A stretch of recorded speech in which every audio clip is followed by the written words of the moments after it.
ഈ പറയുന്ന കേരള കോൺഗ്രസിന് ഇന്ന് അഡ്രസ്സ് ഉണ്ടാവില്ല. നിങ്ങൾ എഴുതി വെച്ചോ.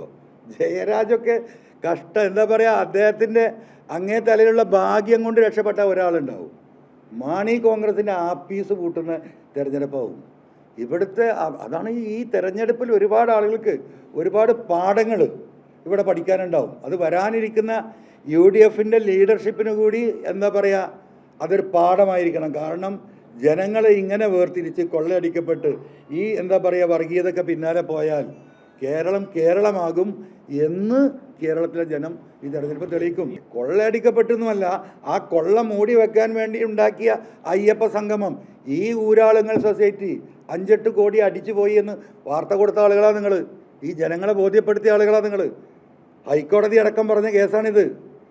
അപ്പോൾ ആരാ അവർ വിശ്വസിക്കുക? ഏത് സമൂഹം വിശ്വസിക്കൂ?